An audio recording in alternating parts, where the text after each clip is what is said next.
Hello, this is your 3 o'clock bulletin. I'm Ollie White. One of England's World Cup winners has died. Goalkeeper Gordon Banks passed away peacefully in his sleep last night. He won FIFA Goalkeeper of the Year 6 times during his career, as well as earning 73 caps for England. Peter Shilton has been paying tribute to his former teammate. Gordon was my hero when I was a youngster watching Leicester. I eventually joined the club and quickly became his understudy at 16. And really, I trained with him for about a year, once a week. And obviously, he was always helpful. He was always a gentleman. Europe's major football competition returns once again. The Champions League knockout stages begin tonight. French champions PSG travel to an in-form Manchester United team. They're without Neymar and Edinson Cavani, who are both injured. But Man United boss Ole Gunnar Solskjaer has been highly praising the French team.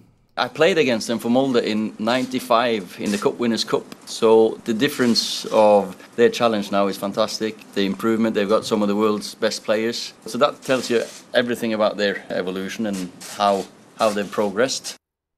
Now we are joined by our football correspondent, Max Colborne, who's going to preview tonight's championship games. Max, over to you. Thank you, Ollie. There are 5 championship games being played tonight, affecting both ends of the table. The pick of the games comes from the Midlands, as West Brom take on 9th place Nottingham Forest.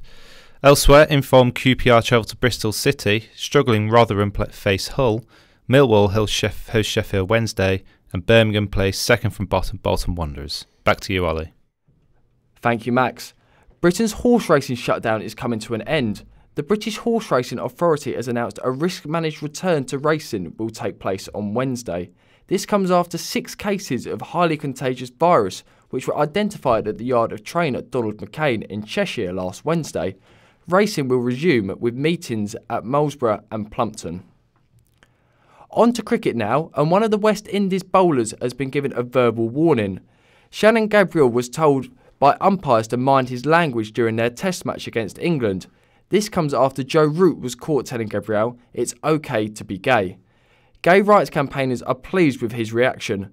The ECB states no further action will be taken. He didn't lose his cool. He knew straight off that it's unacceptable and he just responded really, really well. I think it's going to be really heartening to lesbian, gay, bi and trans people throughout sport that there are allies like this who are speaking up for us. The government has called for more sports to be taught in schools. Sports Minister Mims Davis thinks students need to be physically literate.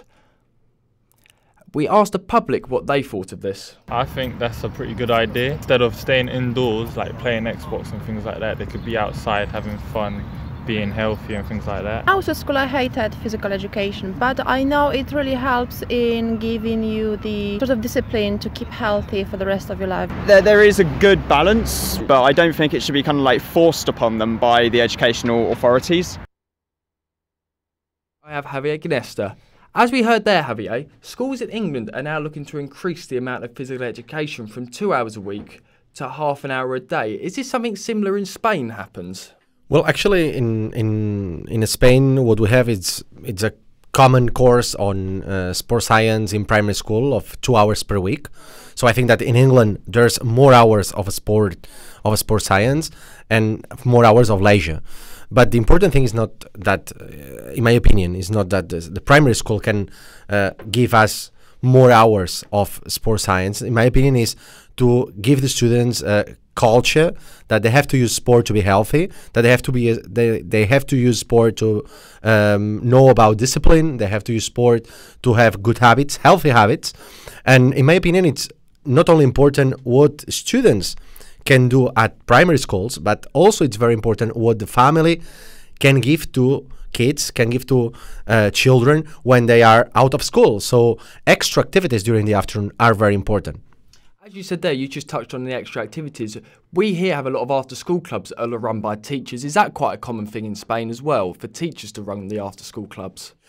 I don't know if it's common, but what is very common in Spain is to have one basketball club or one football club or one tennis club. These are the 3 most important sports when you are at primary school in Spain, that it's very close to your home. So you take your kids to this club to do more hours of leisure time and more hours of sport practice. So if we take into account the hours that you are going to do at school, which is 2 hours per week, and the hours that a kid is going to do extra, this means that a kid, a teenager, can practice sport at least 6-7 hours per week. Lovely, that's very, very good. Thank you, Javier. Thank you very much. A top female tennis star has split from her coach.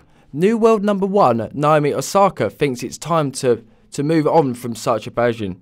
The pair started working together at the start of 2018. So far, there's been no reason given for the split. Our tennis correspondent George Hoy is in the studio to tell us more. Thank you, Ollie. Rather surprising news coming this morning from Naomi Osaka about this split from her coach. The pair had been working really well together at the start of 2018. Then Osaka's career sort of took off after winning at Indian Wells her maiden WTA 1000 title. Then a rather quiet mid-season was blown apart when she went to Flushing Meadows, beating Serena Williams in that controversial final for her first Grand Slam. Beijing had recently tweeted saying he was in it for the long haul with Osaka, and after she won back-to-back slams in Melbourne last month, this news comes as a shock to many tennis fans. Back to you. An American sports star has made a choice on what career he will choose. Kyler Murray has been torn between choosing the NFL or NBA. He has rejected a $3.6 million deal from the NBA instead to become an NFL quarterback in the future. Murray recorded 4,361 passing yards and 1,001 rushing yards last year.